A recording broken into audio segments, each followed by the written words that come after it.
Évidemment, comme vous êtes la seule femme de la matinée, on m'assure qu'il y en a une cet après-midi aussi, je vous donne la parole en premier. Donc vous représentez surtout les PME plus que les multinationales, j'imagine, elles sont plus nombreuses. Vous avez fait une enquête auprès de vos membres sur les liens qu'ont les entreprises de Genève avec leur aéroport. En gros, quel est le résultat de cette enquête? Qu'est-ce que vous en tirez comme leçon? Alors, visiblement, pas très bien non plus. Continuez à parler, parce que ça leur permettra de faire les réglages. Oui. Non, ça ne marche pas. Alors, est-ce qu'on appelle un sauveteur tout de suite?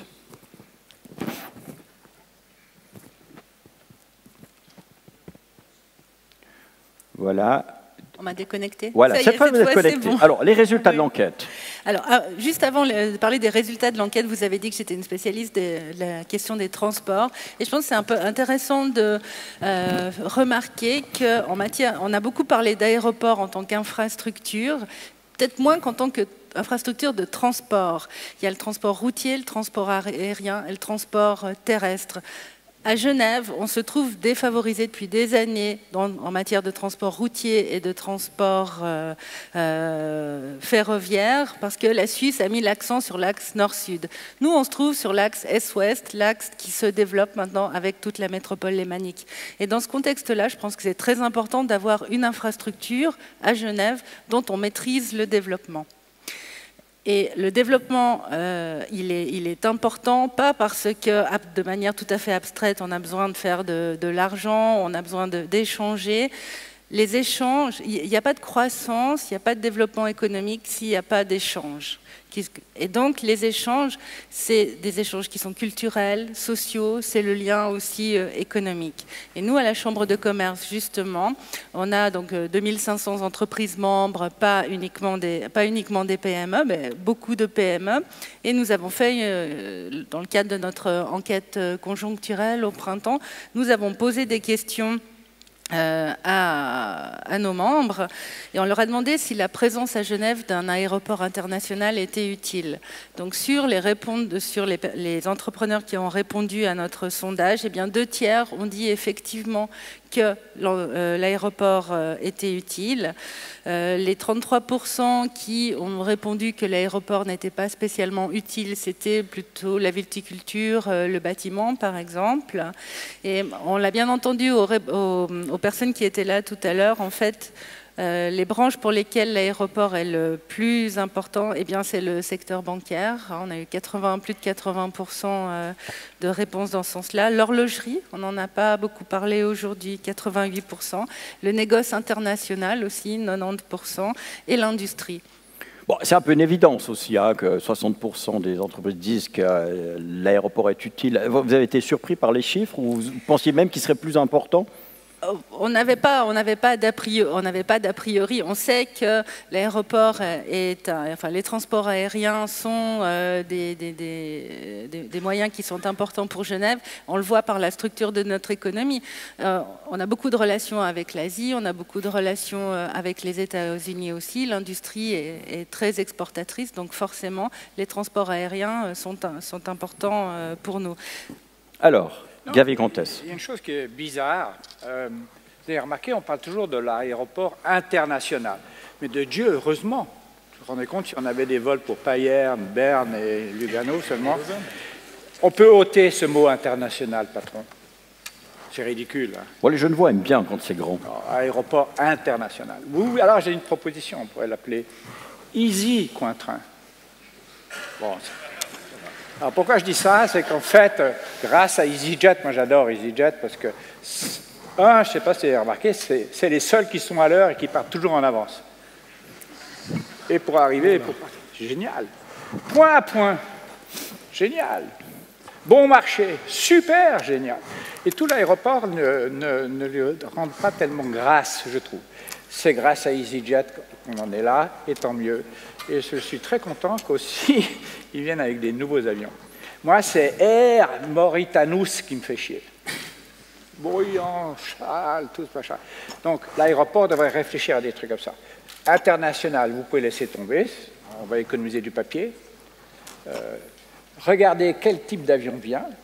qu'il soit moderne, c'est super important. Qu'il ne fasse pas de bruit, c'est super important. Parce qu'ils l'ont bien montré. Il est en pleine ville, cet aéroport. Génial. Mais il ne faut pas que... Bon, les gens l'appellent encore volontiers Cointrain. Hein. Les anciens disent toujours encore Cointrain pour parler de l'aéroport. Ils n'ont pas encore intégré la dénomination aéroport international. Mais puisque vous parlez d'EasyJet, on va leur donner la parole à EasyJet. Voilà. Vous êtes un des clients normal, principaux ou prestataires, je ne sais pas comment il faut vous appeler. Plus de 43% des passagers volent sur EasyJet. Quelles sont vos attentes? Est-ce que vous êtes aussi un client satisfait, comme le souhaitait M. Schneider ou M. Leprat, qui le remplace dans ce débat? En deux mots, vous êtes content ou ça, on pourrait faire mieux? On va peut-être un tout petit peu remettre l'église au milieu du village. Je crois que nous, ce que nous cherchons, c'est l'efficience des infrastructures et d'avoir une infrastructure qui soit efficace et pas trop chère. Alors j'aimerais juste revenir 19 ans en arrière, quand EasyJet est venu pour la première fois poser des questions au directeur de l'aéroport de Genève, qui était M. Jean-Pierre Jebin, qui est ici et que je salue, de même que le conseiller d'État Carlo Lamprecht, que je salue aussi, je ne l'ai pas encore vu, mais peut-être que je crois savoir qu'il est dans la salle. J'avais demandé deux choses. J'avais dit, il nous faut des infrastructures appropriées, et il me semble que le terminal, l'ancienne terminale, serait pas mal pour nous, mais alors si on va à l'ancien terminal, il faudrait quand même que ce soit un peu moins cher. Et nous avions discuté très fortement de cette hypothèse, à tel point qu'en contrepartie, j'avais dit j'amènerai 2,5 millions de passagers si nous pouvons concrétiser le deal. On a concrétisé le deal. J'ai une belle bouteille de champagne aujourd'hui qui est toujours dans ma cave et qui va devenir certainement un millésime vintage, parce que malheureusement, nous n'avons jamais eu le terminal low cost que nous souhaitions et la taxe à 10 francs n'a jamais vu le jour. Et par contre, nous avons 7,5 millions de passagers aujourd'hui à Genève. Tout ça pour dire que ça ne veut pas dire que nous n'avons pas pu collaborer. On a une collaboration, je crois, extrêmement bonne avec l'aéroport de Genève ainsi que les politiques à Genève. Mais aujourd'hui, on a entendu parler d'un porte-avions. Soyons clairs, le porte-avions, il a bientôt le niveau de l'eau largement au-dessus de la ligne de flottaison et qui est bientôt en train de venir sur le pont. Et il est grand temps que ça bouge extrêmement vite, parce qu'on ne peut plus, évidemment, accommoder 17 millions de passagers dans un aéroport qui a été construit pour 5. Et là, aujourd'hui, nous sommes vraiment pris dans cette étroitesse d'infrastructure. Et je comprends, c'est compliqué. La Suisse a ces processus décisionnels qui sont longs. Le politique, avant qu'ils arrivent à tomber d'accord sur un accord, ça prend du temps. Mais aujourd'hui, il faut avancer. Et il faut avancer extrêmement vite. Quels sont les inconvénients majeurs pour vous? Les inconvénients majeurs, c'est que notre business model, il est supporté sur une efficacité de nos opérations. Ça veut dire qu'il faut qu'un avion il arrive au sol, qu'il reste à peu près une trentaine de minutes et qu'il reparte. Pour cela, il faut que derrière l'infrastructure aéroportuaire soit extrêmement efficace. Il ne faut pas que le passager finalement arrive à l'aéroport, prenne 1 heure pour passer son enregistrement, une 2e heure pour passer la sécurité, puis une 3e heure pour finalement faire l'immigration. Je peux confirmer, c'est chiant. Hein. Je pense que tout le monde peut le confirmer. Ouais. Non, mais il a raison. C'est pas drôle. Quand, il y a longtemps, c'était un événement d'aller prendre un avion. On s'embrassait, je sais pas, il y avait un cérémonial. C'était une expérience. Maintenant, c'est juste chiant. On est en queue, en liste d'attente, en queue, tout le long. Ils doivent changer, il a raison. C'est pas acceptable. Qu'est-ce que vous allez faire pour EasyJet et pour tous les passagers, les 7,5 millions de passagers EasyJet et des autres compagnies, donc pour les 17 millions de passagers? On ne cesse de faire, d'ailleurs EasyJet se porte bien et est en croissance sur la plateforme, donc ce qui tente à démontrer que l'aéroport de Genève s'adapte bien à la croissance qu'elle reçoit d'ailleurs, puisqu'au fond, il y a aussi quelque chose que je tiens à lever ici, c'est que souvent il est reproché à l'aéroport que l'aéroport stimulerait trop la croissance au détriment de la qualité de vie des riverains. En fait, l'aéroport lui-même est récepteur de la croissance et il adapte son infrastructure à la croissance des vols. C'est un petit code que je me permets ici de rappeler, mais la réalité, c'est que l'aéroport de Genève ne cesse de faire des travaux. L'aéroport de Genève opère à cœur ouvert, puisque nous sommes ouverts 24 heures sur 24, en permanence, et essaie d'adapter au mieux son infrastructure à la croissance des vols et du nombre de passagers. Jusqu'à présent, la situation est tout à fait gérable. Les enjeux se situent maintenant aussi au pourtour de l'aéroport, À défaut d'une bouteille de champagne, peut-être auriez dû vous prendre une bouteille de vin de Satigny ou de Bellevue. Vous auriez pu la garder plus longtemps, puisque le champagne se conserve, comme tout le monde le sait bien ici, relativement peu d'années. Et autour de l'aéroport, effectivement, nous avons la chance d'avoir des beaux vignobles. Mais cela étant dit, je crois qu'il y a des enjeux, on en a parlé tout à l'heure, et le directeur et M. Maudet en ont aussi dit un mot, il y a des enjeux qui relèvent de plusieurs acteurs. D'abord, notre autorité de tutelle fédérale, qui est une autorité technique, qui transcrit souvent des réglementations internationales et qui, pour nous, est extrêmement importante pour la gouvernance de l'aéroport. Il y a des rapports au quotidien, constants entre elle et nous, et avec également le canton de Genève, qui est également très impliqué. Et puis, derrière, nous avons aussi un contexte politique local avec lequel nous devons conjuguer, et tout cela, pour faire des choix stratégiques quant à la capacité de Genève Aéroport, est extrêmement important, et ces acteurs, pour les mettre autour de la table, ça prend beaucoup de temps et d'énergie. Je vais être plus direct. La priorité a été faite d'ouvrir le chantier de l'aile Est, des longs courriers. Est-ce que vous diriez, vous, que c'est une erreur, que c'est la fausse priorité? Non, ce n'est pas une erreur, ça ne nous sert à rien en tant que compagnie EasyJet. Mais on ne peut pas militer contre cette LS qui était absolument nécessaire pour accueillir les passagers long courriers. Soyons clairs, pour nous, elle n'a pas une utilité très grande, elle n'est pas adaptée à notre produit. Nous avons des embarquements que nous souhaitons faire par toutes les portes de l'avion de façon à ce que ça puisse aller plus vite. Et là, nous avons un embarquement qui est typiquement pour du long courrier, etc. Donc, l'LS était nécessaire, mais quand je vois qu'il faut attendre 2022 pour avoir un certain nombre d'aménagements au niveau de l'enregistrement, d'avoir un aménagement au niveau des satellites, je prends peur. Parce que même si on n'a pas plus de mouvement, et là, pour les personnes qui sont conscientes qu'on a un problème peut-être de bruit et qu'il faut absolument gérer cette problématique, nous avons une croissance continue. Cette année, c'est 7% de croissance, l'année prochaine, c'est 5%, et pour les 5 prochaines années, ce sera 25%. Pas en mouvement, mais en passagers. Ça veut dire que les 7,5 millions de passagers aujourd'hui pour nous, quand ils vont enfin commencer à travailler sur le satellite, on en aura 10. Donc, ma question est, comment va-t-on faire jusqu'en 2022 pour accommoder cette croissance qui ne se fait pas en mouvement, mais elle se fait en avion? Nous avons chaque année des avions qui sont plus grands. Nous avons acheté une centaine d'avions Airbus Neo, plus 30 avions 321. L'avion 321, c'est 25% de plus de sièges à bord.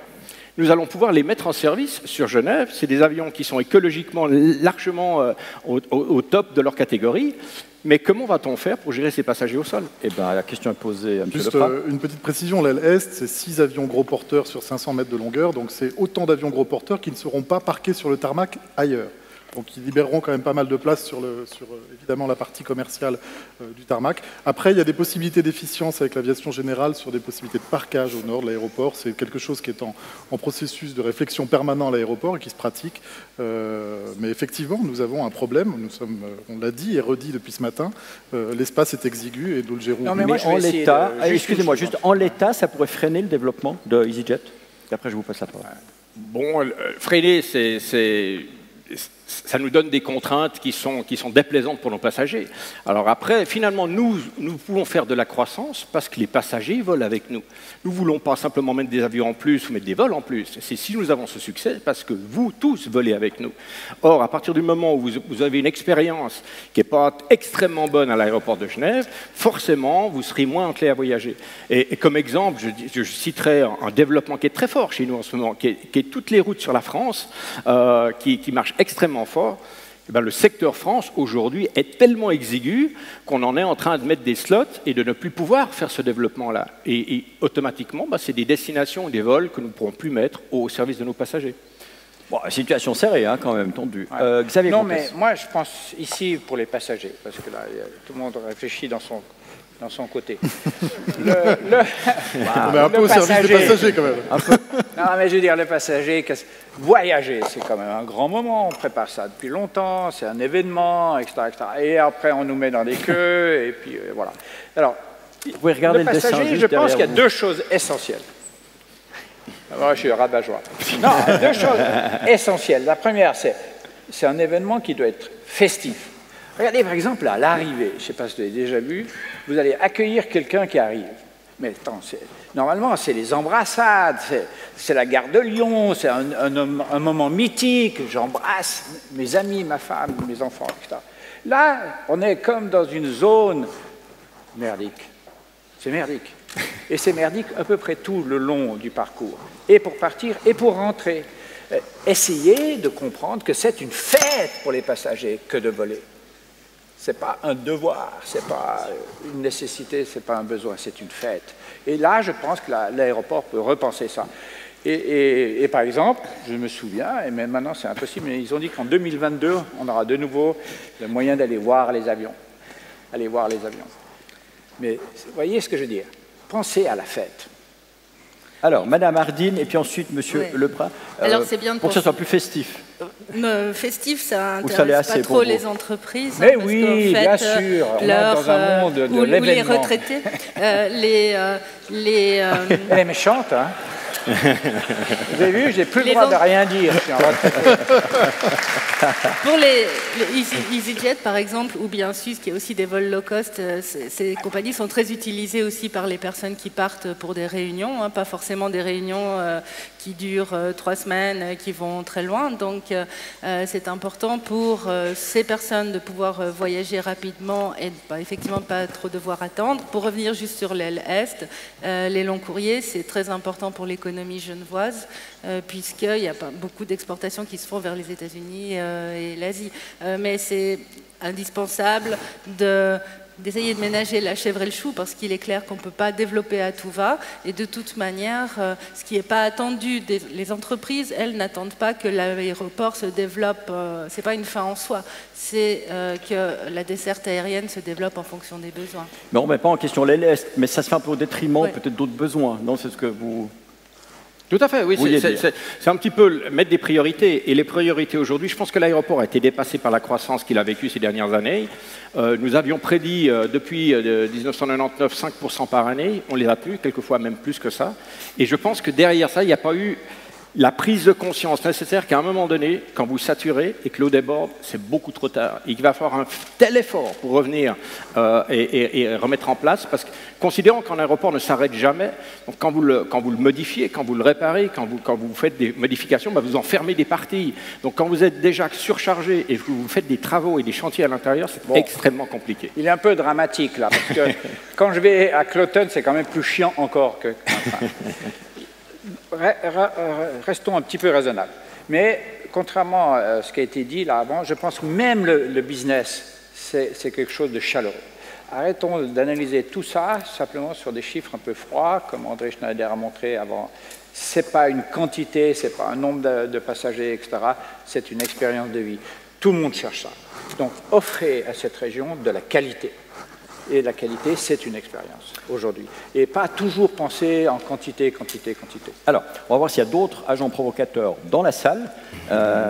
Est-ce qu'il y a des personnes qui souhaitent poser... Ouais, je vois une main qui s'agite. Voilà, là-bas, le micro est en train d'arriver, donc ça, c'est bon. Tout au fond aussi. Et puis, il y en a tout au fond aussi. Voilà. Non, c'est là-bas. Ça commence là-bas, puis ensuite, ça sera vous. D'accord. J'ai bien entendu ce que M. Comtesse a dit. Je crois qu'il a une vision un peu obsolète du transport aérien. L'aspect festif, à mon sens, n'existe plus. Maintenant, on prend l'avion comme on prend un bus. On aimerait vite y entrer, vite en sortir. Et puis, d'un côté, ça change. Pour une fois, vous ne tirez pas sur l'horlogerie. C'est vrai que ça change un peu. Bien, moi, j'aimerais avoir avec le directeur des EasyJet s'il y a des exemples d'aéroports en Europe qui, justement, correspondent à vos besoins et quelle est la différence qu'ils ont avec Genève? Alors oui, il existe un certain nombre d'aéroports avec qui nous avons entrepris des travaux de rénovation et de modernisation qui portent leurs fruits. Je citerai peut-être qu'un seul, même si l'aéroport en tant que tel, par rapport à son infrastructure du côté du tarmac, reste à désirer, c'est l'aéroport de ce que nous avons fait, le développement que nous avons fait sur l'aéroport de Gatwick. Pour ceux qui ont pris l'avion au départ de Gatwick, au niveau de l'enregistrement, nous avons réussi à diminuer les queues d'à peu près 100%. Pratiquement, il n'y a pratiquement plus aujourd'hui d'encombrement à l'enregistrement grâce au système électronique que nous avons mis en place avec les auto-backdrops. Le point suivant, qui est un des points noirs en ce moment sur l'aéroport de Genève, qui est la sécurité. Et l'aéroport de Gatwick, j'encourage tout le monde à aller faire un enregistrement sur cet aéroport. C'est absolument exceptionnel. Alors qu'avant, vous attendiez facilement 30 à 40 minutes pour passer au rayon X, aujourd'hui, il n'y a plus du tout d'attente. Évidemment, le grand avantage de l'aéroport de Gatwick sur Genève, c'est l'espace. Ils ont évidemment beaucoup plus d'espace et ils ont mis à disposition un certain nombre de systèmes et de longueurs au niveau des passages de sécurité que Genève, à mon avis, ne peut pas faire. Mais c'est juste pour dire qu'on peut vraiment, si on se concentre sur une partie d'un aéroport, arriver à optimiser les processus considérablement. Vous demandez quoi? Une meilleure collaboration avec le... Non, mais juste une chose sur Gatwick, qu'on comprenne bien. C'est une seule piste, mais il y a 2 terminaux de chaque côté de la piste.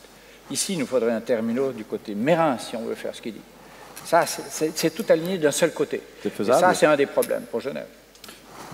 C'est faisable, on a vu que les ports francs voulaient libérer des espaces aussi, on pourrait imaginer un nouveau terminal.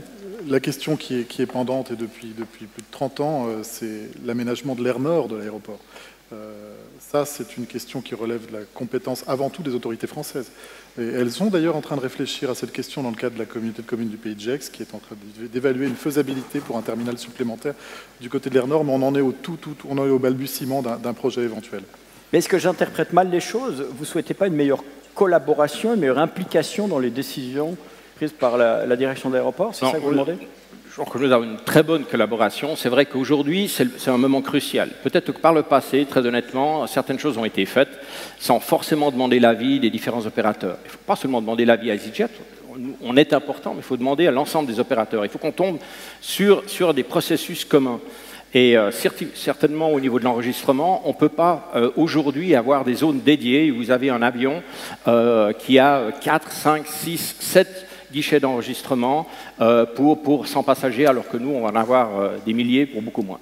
Donc il faut tomber d'accord, mais il faut qu'on tombe d'accord ensemble, l'aéroport et les compagnies aériennes, pour se dire, travaillons ensemble, trouvons des solutions, l'espace est réduit, mais il y a des solutions, et les solutions existent. Et ça, très, très honnêtement, je pense que l'arrivée de M. Schneider me donne de grands espoirs, parce qu'il semble, en tout cas, depuis les quelques mois que je le connais, avoir une grande ouverture d'esprit. Très bien, alors des solutions qui se dessinent de ce côté, des questions de ce côté-ci.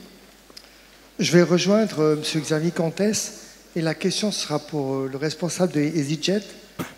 Je voudrais savoir la question si c'est confidentiel ou si ce n'est pas divulgable. Moi, je viens de Sion. Est-ce qu'il y a beaucoup de Suisses qui prennent l'aéroport de Milano? Est-ce qu'il y a une concurrence à Genève si ça viendrait trop cher? Attendez, entre Genève et Lyon, vous dites? Non, de la Suisse romande, Suisse allemande qui vont prendre l'avion à Milan plutôt que d'aller à Genève. Voilà, exactement. Il y a une vraie concurrence entre aéroports. Et c'est pour ça que j'ai dit dans mon préambule, il faut une efficience des infrastructures, mais il faut également un prix. Parce qu'en Suisse, on produit assez cher. On produit bien en général, mais on produit cher. Donc à partir d'un moment, évidemment, si le billet n'est plus possiblement vendable au prix que nous voulons le faire, parce que les taxes ou les différentes surcharges sont trop élevées, on va être enclin à aller ailleurs. Mais Genève a une chance extraordinaire. Genève est un aéroport qui fonctionne 365 jours par année. Et c'est très rare. C'est pratiquement un des seuls aéroports, je dirais, sans être dans une grande ville comme Londres ou Paris, qui peut se permettre d'avoir autant de passagers en plein milieu de l'hiver qu'en plein été. Quelques trous, on a vu, novembre, il peut y avoir quelques périodes. Mais le reste du temps, on a une chance extraordinaire. C'est qu'on a un trafic inbound dans l'hiver considérable, parce que nous avons les Alpes, et que Genève est vraiment reconnue comme la porte pour les Alpes. Ce que Lyon n'est pas et ce que Milan n'est pas. Et ça, faut capitaliser là-dessus, parce que c'est une manne extraordinaire. Et en été, vous avez les Suisses qui voyagent, ou les gens du pays limitrophes qui voyagent, ainsi que l'attractivité de la Suisse, qui est extrêmement forte. Et on a une chance énorme, et on a un véritable joyau à Genève qui ne peut pas être répliqué ailleurs. Rendons-le efficient, et ça ne peut que bien fonctionner pour l'avenir. Une question dans la salle, j'en vois là-bas. Ou alors ici pour commencer, et puis après là-bas. Merci bien. Ce n'est pas l'histoire dont je vous ai parlé, mais c'est une question. Monsieur Comtesse a parlé de l'expérience de vie, c'est très bien, et puis Monsieur Thévenat de la manne qui tombe du ciel. Moi, j'ai une question au sujet de cette croissance. Et il est courant, et plusieurs personnes ont mentionné la différence entre la croissance du nombre de passagers et la différence avec la croissance du nombre de mouvements. Si je ne me trompe pas, les derniers chiffres de mouvements, c'est pour l'année en cours, comparé avec l'année passée, c'est de 0,5%. Donc j'ai fait quelques calculs avec les chiffres, les nombres de vols. Les chiffres et moi, on n'est pas de bons amis, donc je peux me tromper. Mais j'ai calculé que ça revient à 3 vols supplémentaires 3 mouvements supplémentaires par jour. Donc c'est néanmoins une croissance, alors qu'on a tendance de minimiser cette croissance des mouvements comme si ce n'était pas une croissance du tout. Donc j'aimerais juste savoir où est-ce qu'on va mettre où est-ce qu'on va tracer la ligne pour dire, bon, cette croissance, c'est bon, on va rester là. Alors, jusqu'à combien de mouvements vous pensez aller sur l'aéroport, puisque vous avez augmenté de... Combien vous avez dit 3 mouvements par jour. Jusqu'à combien on peut aller? Peut-être une précision. Effectivement, c'est 0,5% de mouvements en plus par an. Il était prévu qu'il y ait près de 3% de croissance des mouvements. Donc la réalité, c'est qu'on s'aperçoit que le taux de remplissage des avions est nettement meilleur. Et ça, c'est une première réponse à votre question, puisque face à l'augmentation importante du nombre de passagers, les compagnies réagissent et maximisent mieux leur possibilité de transporter ces passagers. Donc on a des mouvements qui sont quasiment à 0,5%. On n'est pas une croissance très très forte. Après, la question ne peut pas vraiment obtenir, vous ne pouvez pas vraiment obtenir une réponse. Peut-on planifier une économie qui déciderait qu'en 2010, 2015, 2020, 2030, 2040, on atteindra tant de pourcents de croissance? La demande... Mais M. Schneider a parlé d'une limite technique du nombre de mouvements sur la piste telle qu'elle existe aujourd'hui. Il y a encore, il y a encore de la marge, ou bien? Énormément de marge. Énormément. La question, c'est Maudet qui l'a bien posée. Si on a des appareils nouveaux, ils sont moins bruyants que les anciens. Ça, on le sait. Et ça, c'est très important pour les voisins. Et on est tous voisins de l'aéroport, à peu près. Hein. Donc, et la deuxième chose, c'est le nombre de passagers par avion. Et ça, c'est un trend. Donc, vous pouvez vous rassurer, ce trend, il n'est pas défavorable à nous, voisins de l'aéroport. La deuxième chose, et c'est pour ça que j'insiste quand même, cet aéroport est une partie vivante de nous. Et donc, quand vous dites ça, il y a évidemment des nuisances à prendre avec. Et on ne peut pas juste avoir l'aéroport et pas de bruit. On le sait tous. Donc, la question, ce serait plutôt de faire comme ça s'est passé à Cloton, où la situation est bien pire qu'ici, c'est d'essayer de trouver, de revendiquer l'argent fédéral pour doubler, tripler vos vitres, si vous êtes dessous. Vous voyez ce que je veux dire? Il y a moyen de s'isoler soi-même. Hein? Pensez-y, pensez-y.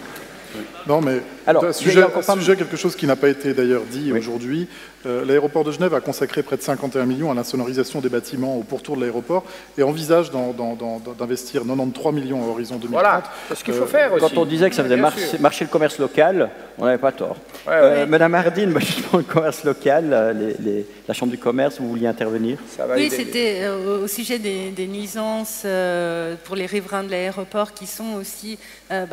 ces nuisances existent pour les riverains des lignes de chemin de fer, pour les riverains des autoroutes, dans l'aéroport que, par exemple, la Confédération... Mon voisin, il est plus chiant que l'aéroport, hein, je peux vous dire.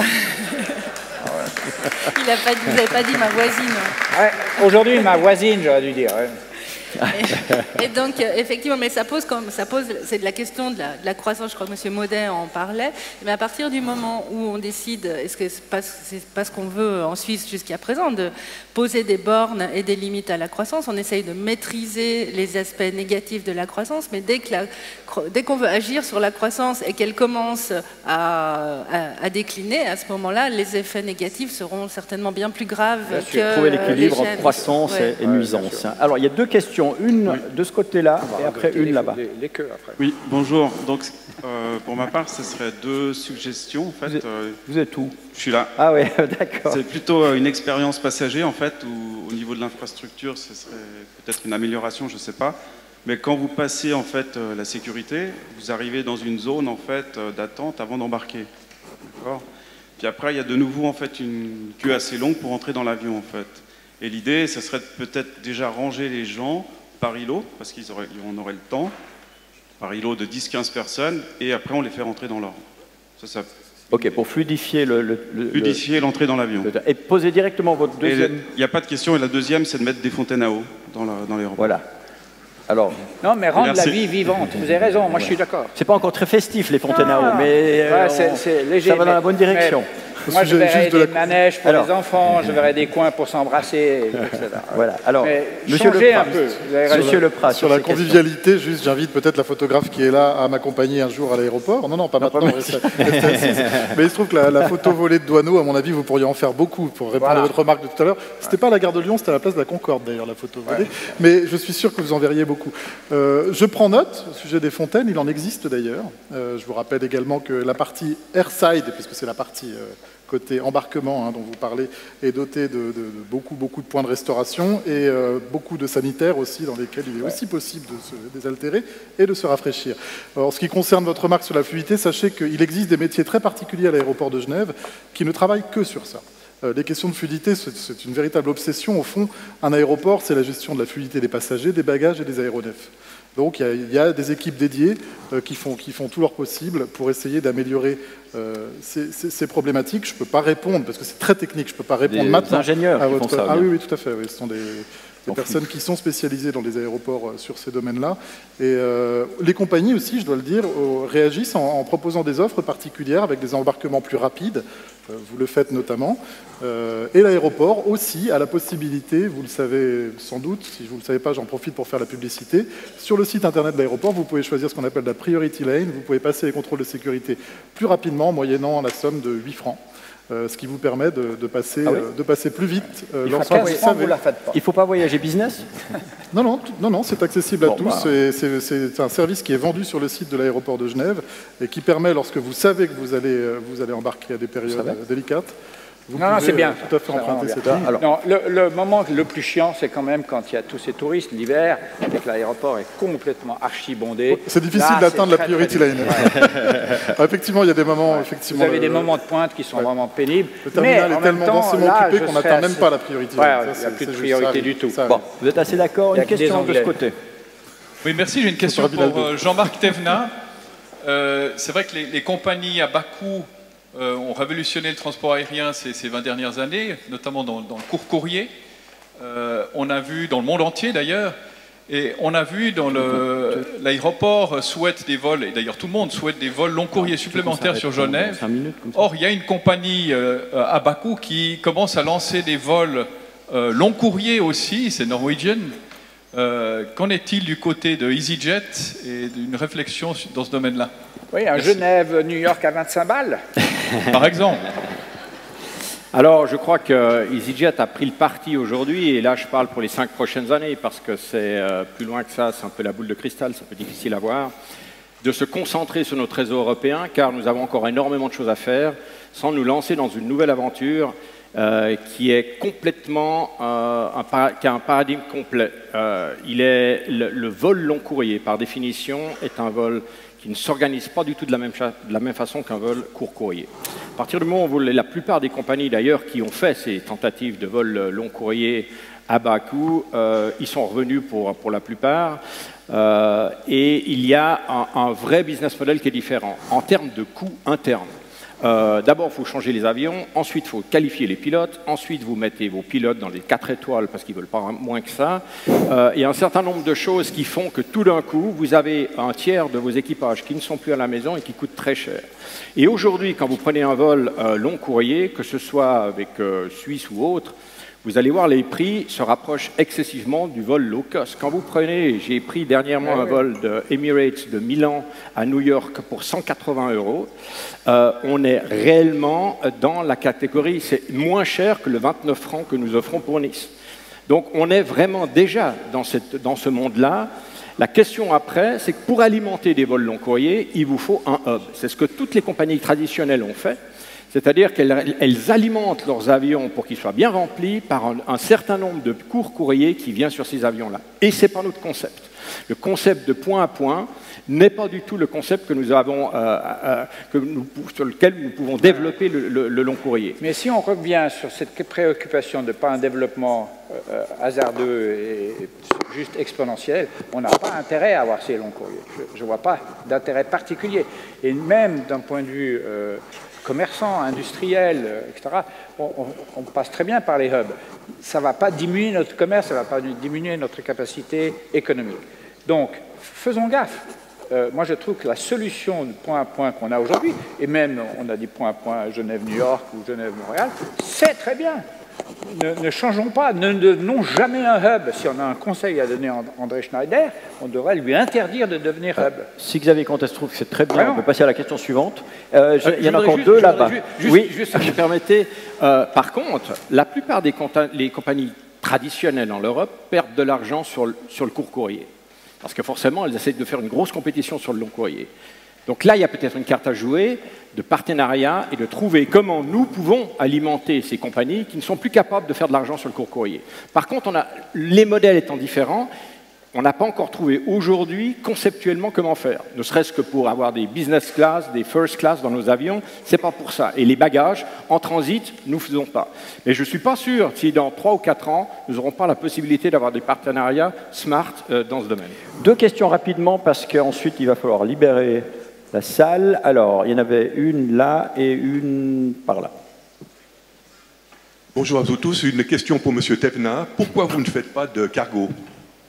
Alors, c'est très simple. Le business model ne nous convient pas du tout. On a fait plusieurs tentatives. On a fait des business models dans le domaine. Premièrement, pour faire du cargo, il faut palettiser vos suits parce que c'est beaucoup plus simple. Et là, je ne suis pas un connaisseur, mais en l'occurrence, pour charger vos avions, il faut faire des par palettes quand vous avez du cargo. Première chose, on n'est pas palettisé, on a des soutes en vrac, et ça cause déjà un problème. Deuxième problématique, c'est que nous ne voulons jamais être dépendants d'un retard lié à autre chose que notre opération aérienne avec les passagers. Or, le cargo a ses propres contraintes. Et vous devez charger, vous avez des papiers, etc. Vous devez utiliser des intermédiaires parce que nous ne sommes pas spécialistes, donc vous prenez des intermédiaires pour faire tout ce travail. Et ce n'est pas du tout dans la profitabilité ce que l'on recherche. Et puis finalement, nous ne faisons pas des avions gros porteurs, nos soutes ne sont pas très grandes non plus, et nous pourrions peut-être faire du courrier, ou nous pourrions faire un certain nombre de petites choses, amener des roses de Las Palmas à Genève, mais le vrai fret, il faut des avions qui soient adaptés, et nous ne le sommes pas. Une question ici. Merci. La question est pour l'aéroport de Genève. Je reviens sur la comparabilité avec les autres aéroports et le parcours client. Le rêve, en fait, c'est le parcours client. On a un parcours client dans un aéroport. Alors, vous avez le problème de l'exiguïté des locaux. Moi, j'ai une suggestion. Nous avons dans le canton les 2 leaders des ingrédients et fragrances. Faites-nous, en collaboration avec eux, une expérience olfactive dans l'aéroport. Ah bah, ça rejoint les propositions de M. Comtesse de rendre la chose festive et olfactive. Surtout que ce sont des gros clients de l'aéroport, effectivement, pour le transport. Un aéroport qui pue, ce serait bien. Peut-être juste... oui, alors, je retiens juste, on est en train de travailler sur un concept tactilo-visuel pour les personnes qui ont des déficiences visuelles. On n'en est pas très loin. On n'est pas encore au niveau olfactif, on est sur le visuel. La toute dernière question. Alors, on n'a eu qu'une dame ce matin, une femme qui a posé une question, donc une deuxième dame, peut-être, c'est pas mal. J'aimerais d'abord dire, il y a peu de villes ou de touchdown à la maison. Vous pouvez y être en 14 minutes, c'est notre record. On habite au Petit Saconnet et j'aimerais quand même remercier l'aéroport pour ça. Deuxièmement, il ne faut pas que... Voilà. On ne parle que... J'entends que beaucoup de négatifs. Je pense qu'il y a quand même un certain nombre, voire un nombre certain d'entreprises multinationales qui créent des emplois dans le bassin, je pense Genève, Vaud et Neuchâtel, et je pense que l'emplacement de notre aéroport et la relative rapidité avec laquelle nous sommes acheminés, certes, assez humainement, quand je compare par exemple avec Manchester, où j'ai été le soir de l'attentat, je vous dis, faire la queue à Manchester, ce n'est pas agréable. Donc certes, on peut améliorer, mais soyons positifs, cherchons des solutions plutôt que de taper surtout sur l'emplacement de notre aéroport. Eh ben, ça pourra... Merci beaucoup. Juste une chose. Ça sera le mot de la fin. Juste une chose, je pense au niveau sécuritaire, et je voyage beaucoup au Moyen-Orient, il y a beaucoup à faire en amont, à l'entrée de nos aéroports, pour éviter des problèmes futurs. Merci. Voilà, ça sera le mot de la fin, de la fin provisoire, positive. Donc, on vous libère pour l'apéro, le cocktail dînatoire, les possibilités de réseautage, reprise des débats ici à 14h30. C'est mon excellent collègue Isidore Raposo qui sera là à ma place, ex-rédacteur en chef et directeur du quotidien La Région Nord-Vaudois. Il commence à prendre sa retraite.